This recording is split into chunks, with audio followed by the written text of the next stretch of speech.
that. Oh, The internet. Okay. Hi, this is Paula Gloria, and this show is called Farther Down the Rabbit Hole. And today we're going to go farther down the rabbit hole about broadband. What exactly is broadband, and how does it relate to our rights?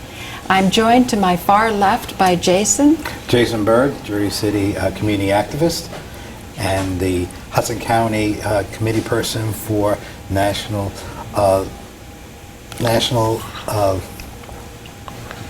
Liberty Alliance. Sorry, Yes, my mind went Oh, there. okay, so you're already hopping onto the grand jury. I'm hopping on board. I'm wanting to make change in our community, Great. take it back the country. Great. Now, what really excited me about your show that I did with you before this one is you called yourself a social capitalist, or Yes.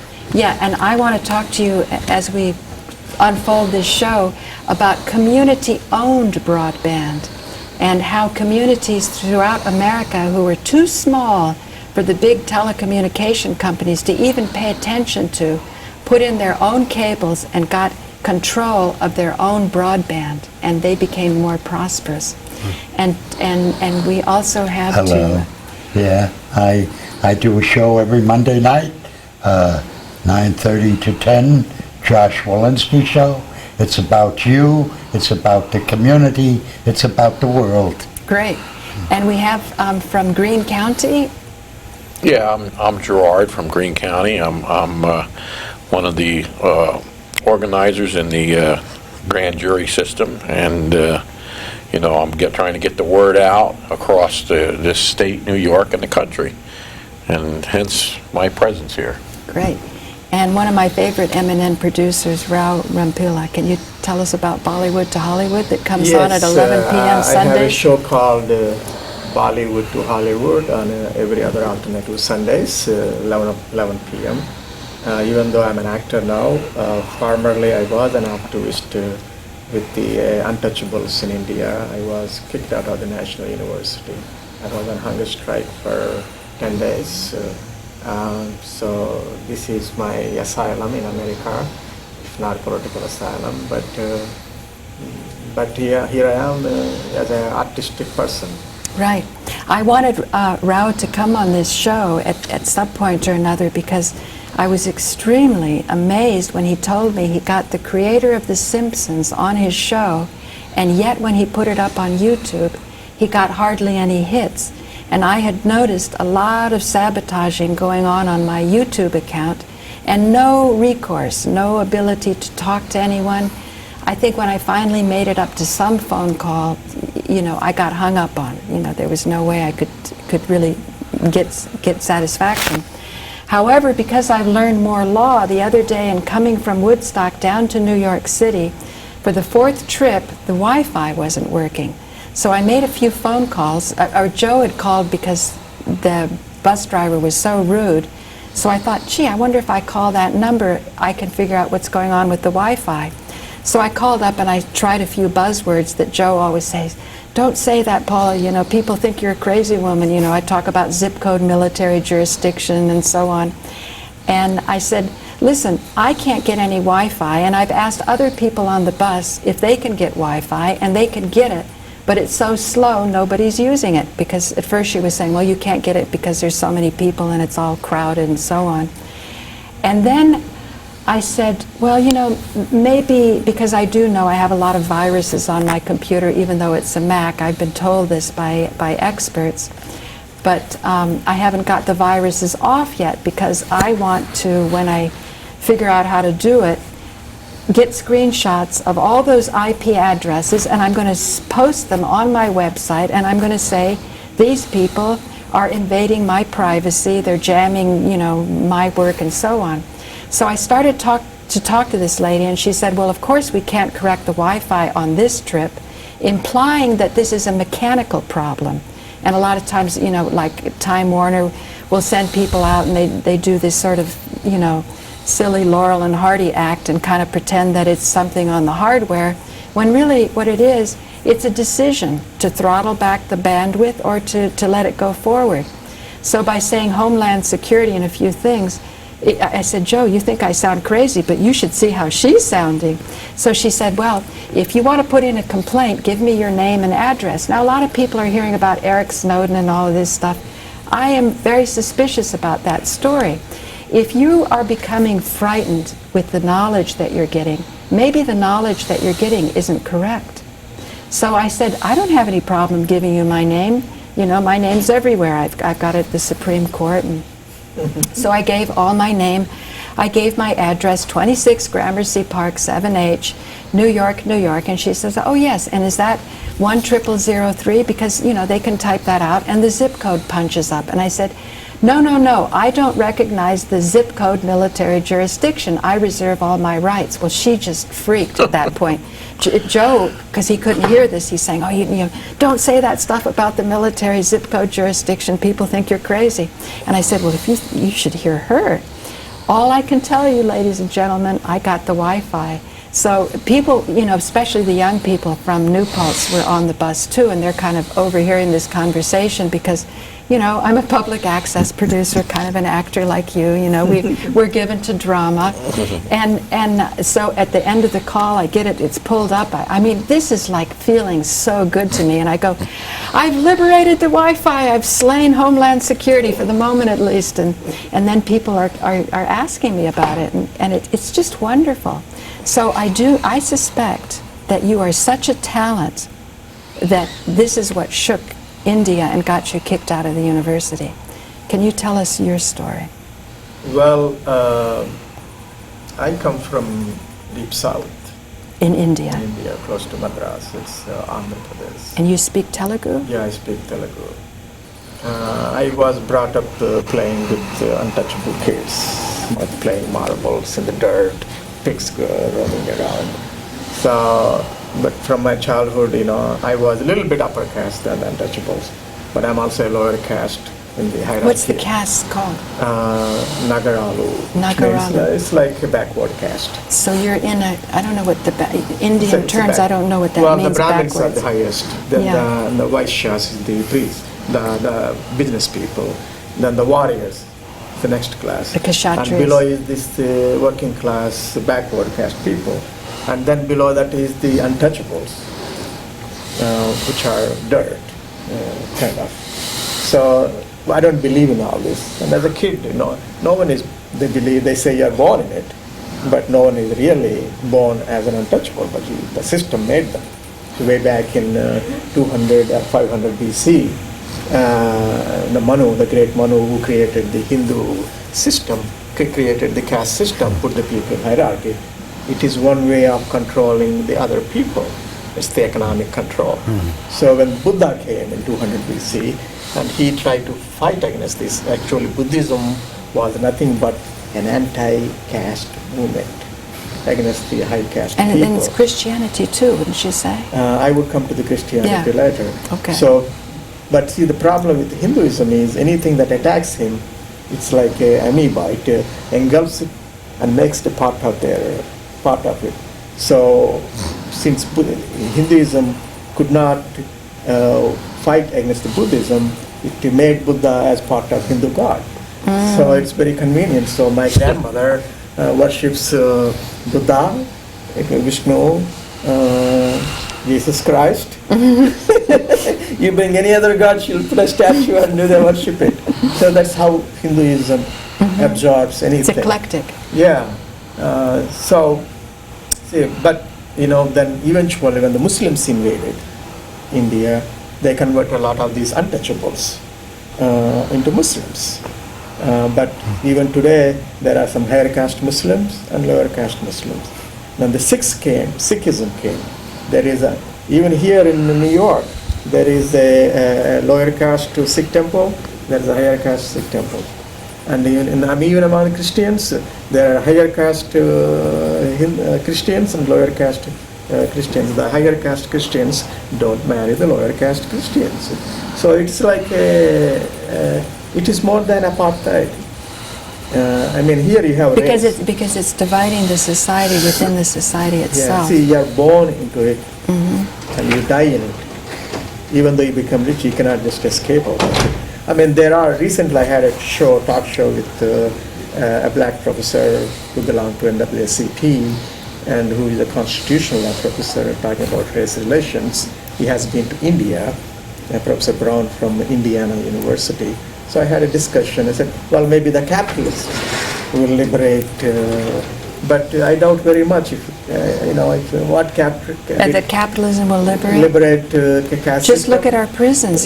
Just recently Herman Wallace, who was a Black Panther, died. He got compassionate. Well, it wasn't compassionate release, but 3 days before he died, he was released after 41 years in solitary confinement.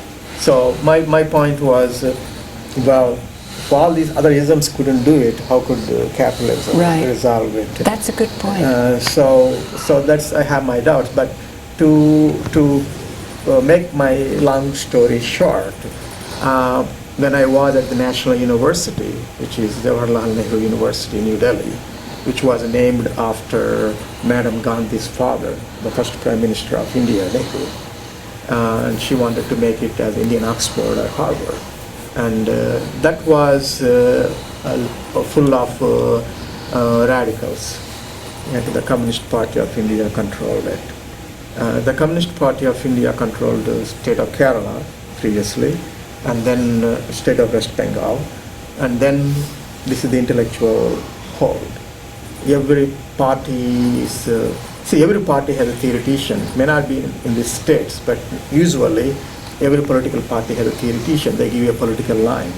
So all the political parties in India have theoreticians come from this university, it's Nehru University. So Keep talking. I'm so cold, So- and there's wireless mics. so Okay, keep. what we did was, and I wasn't that political. Only thing is I was against the caste system because keep it so. I never believed it as a kid, and it never been that way. So when I went there, so I was naturally opposed to it.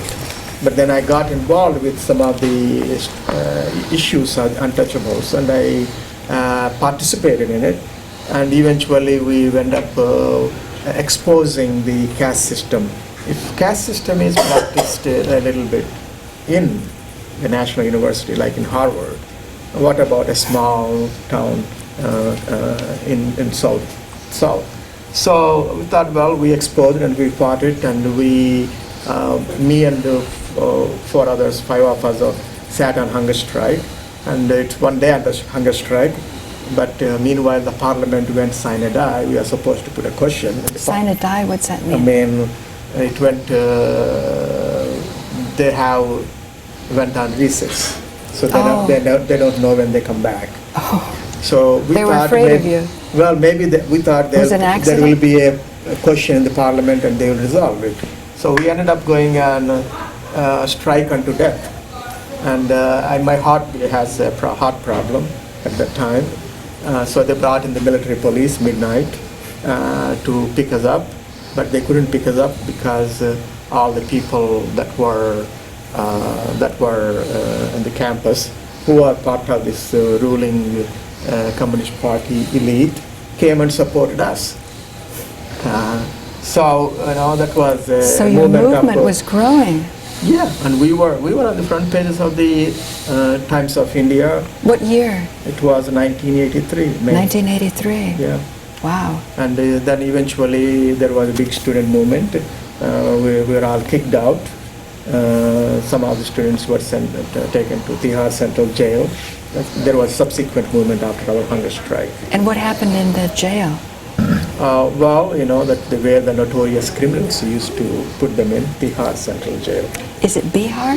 Tihar. Tihar. So then there was big news because these kids are smart. So everyone has a visitor. So when they go in, it's like an archaic system. They put a stamp. Like you go to the discos here, Right. they put a stamp. So every kid that's going in the stamp, go in and give the stamp to another kid. Oh, really? So one kid goes in, two kids come out. I said, then there was a big news in the front pages of the Times of India. JNU students escape Tihar Central Jail. Oh, wow. And then they beat us up. Did they beat you up? Yeah, I was beaten up. I was the first person in the All India Institute of Medical Sciences. So we are a student union there. The student All union of India Institute of Medical that's Sciences. yeah, that's the. You were studying there? No, that was the. That's where they all admitted the- you to- all the elite go for medical treatment. And what that's treatment where- did you need? What injuries did you sustain? I had a head injury. So I was beaten up by police. So I went to then there. We know the student union members, and they told me that they are expecting a lot of people because they have shoot-at-sight orders. So they were expecting a lot of casualties. Wow. Did they shoot? Well, actually, some of the students were sons and daughters of the elite. So they couldn't They shoot. couldn't shoot, and all the students went Thank arrested goodness for that. themselves voluntarily. So that's how they all ended up in Tihar Central Jail.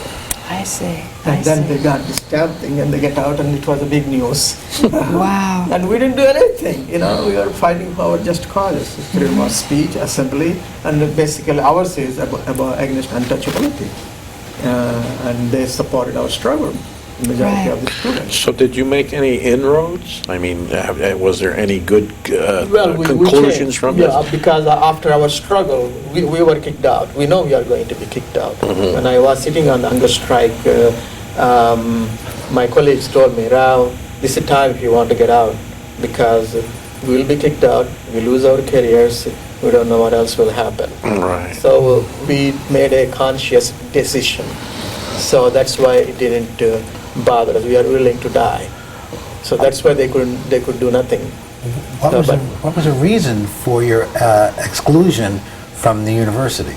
I mean, there has to be a reason. I was branded already Oh, well, per hour and because of the because of the taking the caste. cause of the untouchables. Right. I thought when Gandhi was there in the early 40s that the whole system would No, I'm have not changed. talking about Mahatma Gandhi. I'm talking about No, the caste system. the Madam Gandhi. Well, No, well, but I'm sorry, I thought with the whole even thing. Gandhi, even Mahatma Gandhi, he sat on a hunger strike against untouchables getting a separate constituency for the elections. In 1932, Ramsay MacDonald of England was the prime minister at that time. He awarded a communal award, so untouchables can have their own electorate. Then Gandhi said, no, they can't. They are part of Hindus. They have to go with the Hindus only. They can't have separate.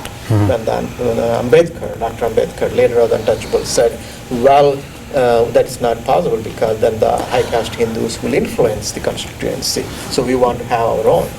But then Gandhi went on hunger strike and he won, and the untouchables didn't get a separate electorate. Even today, untouchables hate Gandhi because of that.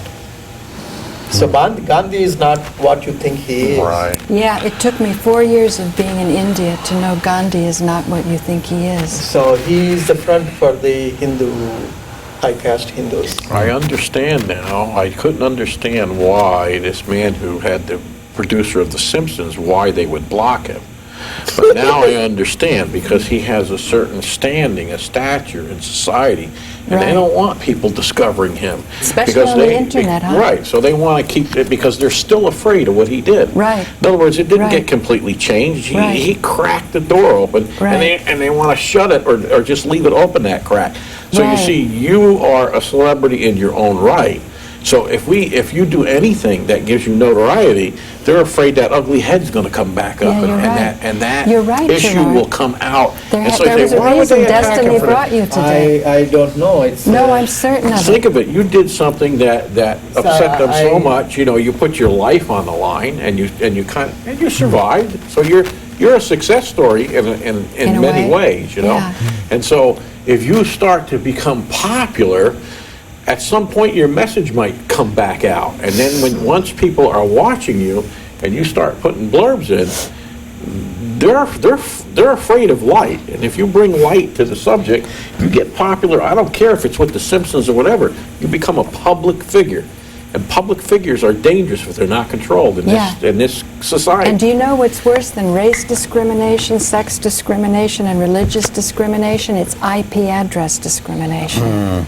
It's and I used to have a following in India when I first came on YouTube. I was reading the Mahabharata and stuff, And then YouTube started to take things down for intellectual property, and they would say copyright this and that, and it ended. But now that I understand IP address discrimination, we can make a difference. Until I became an actor, I was not actively campaigning the issue of caste. It was just something that happened in your past. Yeah, even though because of what happened to me, a lot of the Americans helped me. I succeeded where no one else will succeed. Well, you were able to get out of the country, And then but people usually don't care for Indians, but deep south they cared for me. They got me a green card, and I became a citizen and all that. But so after I became an actor, I wrote a play about the Untouchables. And that was over here? Yeah, and So you have it, see, it's still out there. And none of the high caste Indians, and this used to be my friends, now kind of alienate me. Well, there's a point about the internet. The internet was developed by the U.S. military to communicate with other missile silos and when the infrastructure of the telephones went down. And it was sold by Clinton in '96. And that became the expansion, and it was given up for free. Now, if it was developed by we the people with American defense money, anyone who is actively defying or destroying, going after American citizens or businesses via the internet should be considered treason. Why? Because that is a national defense part. Not that I want to see that anyone's being hurt, but I just want to know, to let people know that this was developed by the military operation. And this internet... Wasn't Al Gore, huh? No, it had nothing to do with the Gore man. It had to do with Does he say national that? security and Does Al Gore say That was that? a rumor. He said on his campaign trail, he said something how he invented the internet or Well, something. I don't know how he And invented, global but he was old warming, enough huh? to be there. Right. Probably he facilitated to become public. Right. Yeah, well, again, but during '96, the internet became the big boom. And a lot of companies came up, and there was a lot of fraud, a lot of scams, and we still have scams. It's called the U.S. government. It's called Facebook, YouTube, Google. I think MNN is jumping on board. MNN purports to be public access, but if you go to the board meetings, that when Dee Dee Halleck wasn't allowed in, you had Time Warner there, you had Verizon there, you had HBO there. So we've got to pierce the corporate veil. That's really what it's about.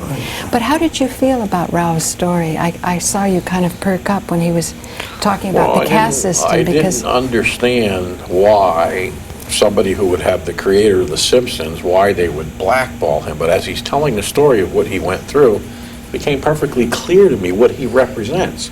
It's what he represents, and there's powers out there that don't want you to even stick your head out out of there. Well, nobody's saying he's blackballed. He's just saying, how come he only has 45 I'm hits just on this saying great that We're is- assuming Right, something. we're assuming, and it needs to be looked into, but I Right. can understand why it would happen to him. You say, well, why would anybody bother doing such stuff? I mean, and it should be a crime. You know what I mean? And right now, internet, it should be on everybody's lips in every household because we depend on it for so much stuff. It is our First Amendment right.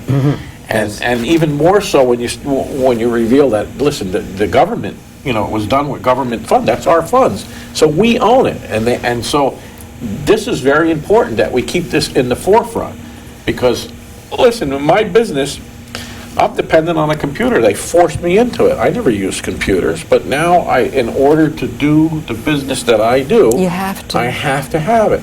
There's so much information out there that, I used to buy books. They were $50 a piece, and then they were $100, then they were $150. My program that cost me $5,000 for information when I'm working on cars, if I bought that in books, it cost me $36,000. And where am I going to put it? So, you see, in order for me to continue doing what I'm doing, my livelihood depends on that access.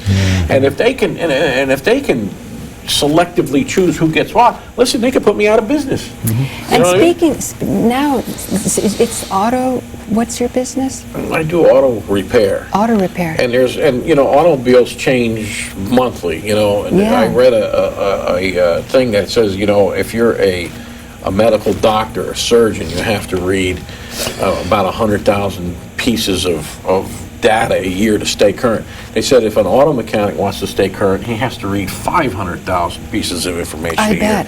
And you can't possibly read all that, but the skill is knowing where to get it and pull it out when you need it. You know these smart cars, somebody said he witnessed a car not going faster than 35 miles an hour trying to get on the Hudson Parkway, and he said it got bumped, some minor accident, and the car split in two.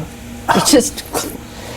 So, and then it also seems with all these little chips and things, it's knocking out an honest repairman's the need for an honest repairman. We're dependent on these little chips to run things. Even in my own digital camera, I was merrily going along with Final Cut Pro for 8 months. It was, it was a strain, all these high-def files. But I'm having the most bizarre things happening right now.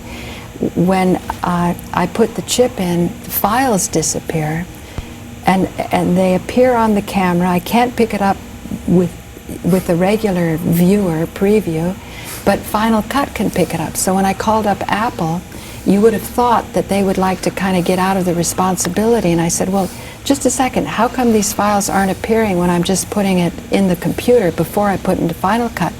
They didn't want me to go there. And then I've even, I can even roll this in, I will on some of my shows, where I have a conversation with Apple where they tell me that if I'm recording, they can't continue.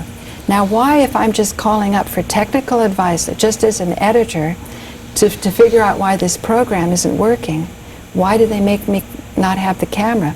Could it be that in court it wouldn't be allowed as evidence that they're now making it very hackable, so that if, like, say, the Occupy, I think the Occupy was probably an experiment with those little iPhones, because they thought, well, we'll get the streams going. It should be technically very easy to do it, but not if there's hacking going on. That's why I'm saying with auto parts, you're now talking about all of these little things that can go They're wrong. making you dependent. You can't be independent. Right. Years ago, your car quit, you got out, you took a MacBook, you filed the points, you set them, and you got going again. Now, those days are gone. You open the hood, you can't even see the motor. You got to take half a ton of plastic off to get the working part to begin with. So they don't want you in there tinkering around. You know what I mean? And they want you dependent because your free travel, is basically, it's under attack. And these minds that are up there, they want to have the ability to steer your car where they want it if they need to. And they have the technology to do that right now. Really? They have it. The machines are rising. That's right. So you mean I could be driving to California? Yeah, we can lock your doors. Wow. Accelerate you, and because they can get in through like an OnStar system, and I do it myself with my computers. I can go in and command certain things, and now we have wireless hookup. So guess what? When Paul is driving down a road, maybe we'll accelerate her into that brick wall over there if we want to. You know what I mean? Oh, wow. So we better get down to City Hall and start to protest. I've been riding my horse. Then the horse would be of another color, too. Now, there's a point about information. Back in the early 80s, there was only one hate site, like neo-Nazis. Now there are thousands. Our citizens, our children, are accepting what is on the internet as truth. Right. And the thing is that the hate is growing at such a fast rate that we don't know what the truth is. The irony of a Klan and neo-Nazis is that they use rock and roll. What is the root of rock and roll? It's jazz. It's black. If you're a purist, you go to Bach. And it's not happening. But again, they will play the rock and roll music to encourage this craziness of our society. Yeah, I wish Joe stayed on the show. He would so disagree with you. He was the one that told me with rock music to really listen to the words. And if you listen to the words, some of them are so beautiful. Oh, I know. In the 60s, when the psychedelic generation was growing, it really was growing from the disenfranchised. I mean, they're very moving verses of people who've been imprisoned and, well, I'm not so I don't see how objecting to that makes neo-Nazism. No. I mean, I've heard rock music, plants don't grow as well. But what I'm saying, if you are a purist, I don't know what a purist is about if you're a root of Nazi, you don't like blacks, Jews, Indians, you name it. If you're not white Anglo-Saxon Protestant, which is really this much of a society, and it's nothing. But if you're just white and using rock and roll, I'm just saying the roots of rock and roll is the elevation from the black music and went and changed. Right. But again, I'm just saying the roots of rock and roll is from a black music. So a purist, what A again purist is this: if you are a purist, you don't want to have to do any of those people. Right. So. Oh, you mean so a pure white race? If you're a white supremacist, you wouldn't be listening to the rock and roll because that rock and roll has black roots and they hate blacks. Oh, so right? neo-Nazis don't like any music. No. They use. See, that's the hypocrisy. I think it's the contradiction. It's a contradiction. They want to get the youth. What is it like? Heavy rock and roll, heavy metal. Okay. Things. They enveloped the youth to get involved. They get into the hate in it. Rock and roll is very important. I mean, I see what you're saying. I see what. Now, if you go to Ralph Pointer's when he gives his events for Lynn Stewart at Theater 80, you can see some of the most magnificent young black singers, and you see what rap music should be, not the corporate version of where they're actually changing it to make it into hatred. These are people, if they say revolution, it's something that's coming deep in their heart, and it's coming in a soulful way. It's not coming in a destructive, crazy, let's get people shooting and then we can lock them up and get $10,000 a day out of their secret trust accounts. Well, but again, thank God for the rock and roll of the '60s and the folk music. It's very important because again, it created us who we are today. I mean, it wasn't for the Beatles, which is the most influential group in the world, we wouldn't have all these great groups. But I'm not denying rock and roll roots. I'm just saying, if you're gonna be a hateful person and hate blacks and Hispanics and other people, don't use those people you despise and want to murder to fuel your hatred. I actually think if you go deeply into it, because I was a great proponent of Marshall Rosenberg's nonviolent communication. He used to use the expression, a tragic expression of an unmet need. If somebody is hating, you can, and they're angry or they're violent, he said that's a tragic expression of an unmet need.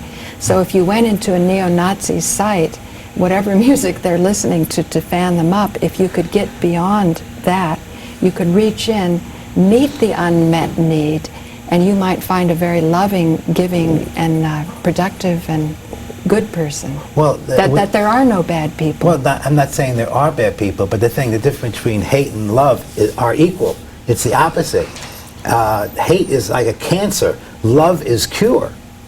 Well, according to Sigmund Freud, we have two drives in us. We have a drive that unites us, and we have a drive that separates us, and that both are needed. That the child, when he's in the mother's womb, he doesn't even know he's different from the mother, and that the ego development needs what you would call hate. It's like, say he's not getting the breast. He loves the breast. He's getting it, love, everything's great, but the moment it's not coming on time or whatever, and then he hates his mother. Whatever he feels is denying that. So if you can address the unmet need, then you can move forward. But that you can't say hate is bad, because then you say to the child, oh, you shouldn't hate your sister. That's terrible. Then what will happen is that child will take a natural feeling, because the hate is a natural feeling, turn it in on himself, and start to destroy his own mind. I mean, in an extreme case, a schizophrenic is supposed to be having this problem because he so actually loves his mother or whatever, and he's so afraid of his fear that he won't express it. He turns it in on himself and starts to destroy himself. That's why we have to be able to handle these forces and not. You know what I'm saying? Well, life is a fulcrum. All right. When you have a fulcrum, you have a lever. You can move anything. The thing is, we have to be in balance. Right. I'm not saying that hate is destructive and love is a healer. But the thing is that when you hate, you're blind. When you love, you're also blind, but you don't want to hurt anyone. With the hate, you want to destroy. And we're in this. But sometimes you need that power. That's what I'm saying. They're saying that to get to a deeper level of love, like my show started off about spirituality. It was about knowing God. But there comes a certain point where a lot of the New Age shows are just superficial. It's not doing much. Like Joe said, he felt that because he was a rocker and he was really into the psychedelic generation and really believing in LSD and believing in marijuana and elevating consciousness, he felt that to be so pure and to say, I'm so holy and I don't eat meat and I don't do drugs, I'm going to be enlightened. But then you turn your back on suffering humanity and you don't get involved with political causes, because he came back from Vietnam at 20 years old, just when all of this was exploding, the psychedelic movement. So he got very involved, and when he would give his concerts, in between the bands, there would be free speech and people talking about things, and particularly back in that day, it was Vietnam. Now, a lot of the white people were mostly protesting the war because they wanted to save their own ass. Now nobody's protesting these wars because they don't have a draft. They're just conscripting the poor. But don't a lot of the people who hate are totally ignorant of where the roots are and where they exist? And I mean, a very good example is, they hate the Muslim people, and the Muslims are the ones who created writing and mathematics and so on. And they don't know where the roots are, especially in jazz and in music and so on. And I had a talk with Rao before the show started, and he told me he had taped Pete Seeger. And I remember when I used to buy Pete Seeger's records at Sam Goody, I also bought Mahatma Gandhi's records in English. They were available at Sam Goody on 10-inch long playing records. And I have Mahatma Gandhi at home in English on my 10-inch LP records. So this is a very quickly moving world with lots of media and so on, and you guys have really been making my head spin, Yeah. Well, there's lots of contradiction together. I mean, and that strife is life. I mean, like in music, there's a difference between the words and the beat, and you get two different effects. And the beat can control a person, can control their life functions even, because we vibrate. Our life is on a vibrational thing. But you see... By the way, viewers, Gerard is also a homeopathist, and a very good one. So, where do you hear about the Word? The first place you hear about the Word is in the Bible, right? Right. The Word, and the Word is what created, which went out there and created that light. It was, you know what I mean? And so that was the manifestation of it, so now you have these rock music, and it's not only rock music, but you have music, and sometimes the words contradict the beat. And what is that designed to do? And I'll tell you what, I can see in certain music and where it was almost like God reached in to heal that wrong, and he put certain words in that. See, I can't listen. I don't like to listen to a lot of heavy metal because it distracts me. But I know if you're in a certain condition and you're kind of stoned and you're listening, that it takes a certain beat to get through that. Wow. But you see, when you That's then, if the words are in there, the right words, because I saw rock groups that turned completely from demonology to Christ, and they did it through the word. You know what I mean? That's beautiful. Tesla said if you understand the universe, you have to understand the energy, which is vibration, frequency, and something else. And that in music, if like we're at right now in our society, we're at a like Right. Yeah. we need to be like Right. calming. But as long as we are we are being shuddered and shaked, we can't get that harmony that is actually here. Mother Earth is telling us, shut up and stop killing me, and she is attacking us violently. Again, we're supposed to be the gatekeepers of our universe. Right. We have a continent of plastic in the middle of the Pacific. I mean, you can make a business out of collecting disposables. May I jump in? Yeah. Coming from that hatred and then rock music and all that, basically to me, hatred means kind of insecurity. Right. And where do human beings get their insecurity? I think basically it is the economic needs. You see, the only person that can really explain all this would be Marxism. I mean, both capitalism and Marxism are the two sides of the same coin, because these are two economic theories. But to me, I can understand human behavior much more through a Marxist analysis rather than a capitalist analysis. And that explains people. So it's basically comes to economics. That's what is. You know, speaking of Marxists, the American Bar is a communist organization. Isn't that ironical that in the 50s when they had, did you know, Josh, the American Bar is a communist organization? What do you mean by American Bar? The American Bar Association is what you have to belong to in order to practice law. It goes by a code of ethics, not by due process. And it's, you know, a code of ethics is fine. I'm not saying any of the things are wrong. And then when we were talking about the caste system, and I saw you light up, the American Bar is supposed to, when you get a lawyer, it's somebody that's able to take you, the unwashed, and present you to the court. So it has a higher status than we do. Right. But ultimately, the king serves the people. So really, it is a big circle. Because like Lynn Stewart, she was a member of the American Bar, and she served very well for the disadvantaged and so on.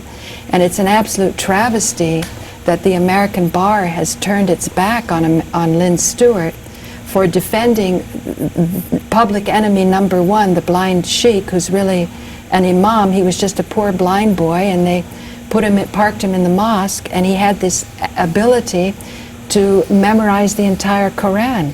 Eventually he was writing books on jihad, but it seemed they wanted to create war with the Muslim parts of the world, and jihad was something they wanted to cast in a false light. Real jihad means being strict with yourself and your own ego. It's not about dumping on other people. And that's Christianity, because in Christianity you do violence to yourself to get to attain that. You know, you push down your animal instincts to get to the higher place. Right. And if Joe was here, he'd have comments about animal instincts. I'm studying this common law is that I've been through the court systems enough time to know what I want. And I want common law. Right. In fact, I would like to get rid of the administrative judge. I think they're total baloney. I want to get rid of the arbitrator. That's total baloney. And I want to really get down to making people sovereigns and having a right to justice, real justice, as it was written down and originally prescribed. Right. But Josh, don't you think it's just two people ultimately have to face each other and say, you have wronged me, now and here's a third party, decide if you've really wronged me and make me right? so that we don't cheat each other. It's like the American bar starts to become an excuse or a buffer for cheating. You know, I used to think that lawyers, you know, when I got in cellular telephone at one time, I made money in a lottery. I got a license in Bowling Green, Kentucky, and that put me into the big bucks, and I had lawyers $350 an hour, and pretty soon somebody said, Paula's talking like a lawyer, and I said, but if you're paying these guys so much, you talk fast and you learn how to communicate because it's costing you. So if you could rise above this privilege and we just meet each other and we don't cheat each other. So many people go to lawyers and they don't say what's right or what's wrong. They go, what can I get away with? Well, that's not the lawyer's fault. If your intention is to cheat or take advantage or, you know. Well, I'd like to, on another step, go back to Marxism and capitalism. Capitalism has two houses, imperialists and socialists. Both pay dividends, both create jobs. But the difference is the imperialists will kill anything or destroy anything that gets in the way. The capitalists want to see everyone stay alive. Why? You can't make a profit on a dead man. And that's what's wrong with our world. They are looking at making war, killing people, and devastating our resources. And if we work on the humanistic aspects of our society, we can have utopia is right here. We have the means, we lack the will. There's nothing that we can't do with our own mind. Like right here, we have 5 people. We have created a mastermind by Napoleon Hill's definition. We are bringing forth other minds. 2 people create 3. 3 people create 5. 5 people create more, and so on and so forth. It is our differences and our likenesses that compel us to create things. In a book by Walter Wooller, I'm not sure his last name, he wrote The Secrets of Being a Millionaire. He said you need to go from a competitive mindset to a creative mindset. And when you have creative minds, there is so much to share. But when you're a competitor, I don't want well, I have to share, I have to give something. That's not human spirit. We are society. If you look at the greatest society in the world, it's not man, it's ants. It is wasps. They are about millions of years going on as a society. And if we follow the way of giving up of ourselves and serving the greater good of our society, we can go beyond ourselves. Ego is good. The individual is good. So what you're talking about is like Robert Rees, the Secretary of Labor, who was explaining the problems of the recent generations. What did Robert Rees? But he got a movie now in Lincoln Center about how the middle class is pulled down and thrown down and made more into a working class and they're being exploited. With no work. The working class with no work. But there is also, I will also throw another idea before it ends. Don't you all think probably there is another philosophical thought, institutions suppress freedom? Yes. The institutions are education, religion, and government. Any institution. No, but those 3. But they may think Tell me again, what's the 3? Education, religion, and government. Because if you are thinking for yourself, you're a threat to the establishment. When you don't live in fear, you're a threat to the establishment. And when you live with your own mind, so fear, and you live in England. Now, this is a book. You got a great book to read. Is Outwitting the Devil by Napoleon Hill. For 74 years, it was kept under wraps. Really? Yes. This came out last year. I'm going to find out about that. It's Outwitting the Devil by Napoleon Hill, and it was under wraps for 74 years. What was the devil? Outwitting the Devil. Outwitting the devil. Because when you say education, government, and religion, do you know what you just said? The PEG channels. Public, education, and government. But you think public access is not a religion, but free speech is a religion? it's the right it's the right to practice your religion, Right. to Right. know your creator. That's right. Can you explain it better than me about the First Amendment and religion? But you should also read Ibsen. He started this in 1860 for women's liberation. That institutions suppress freedom. That institutions suppress freedom? No, but I'm saying we kind of grow negligent about our institutions and we don't take charge. It's really... But even- But see, when the technology of television came on and they were making free speech or getting access to the band, to the broadcast signal, they then created franchises. Right now there's cable franchises all over the country with PEG channels, public, education, and government. And I used to find it so incredibly boring, the idea of a government channel or an education channel. But now I'm realizing the reason we're losing public access because they took down in Woodstock the analog public access channel and put it to a digital sub-channel where instantly you could see the IP address discrimination. Some people were getting the signal and some people weren't, even if they had the boxes. Right. And why? Because they sold off the government channel and the education channel because people didn't understand what it was. A disappointing information Oh. of time. But the thing is, cable was invented because people couldn't get the signals over in the mountains in the Midwest. And that was in the 40s, and that's why cable Wow. came in. Right, and then right, cable right. also was supposed to be a communication system for telephone, but it was only had a bandwidth of 7,500.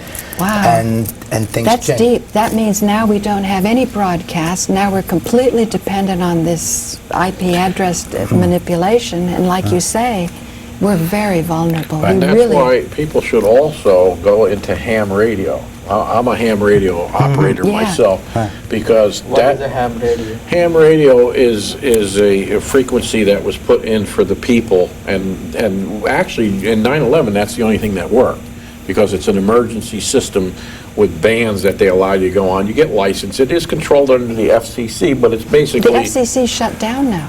right. But it's Well, they back never up again. really controlled it much. What the FCC did for ham radio is they defined the bandwidths and what it took to use them. That way everybody wasn't stepping on everybody else.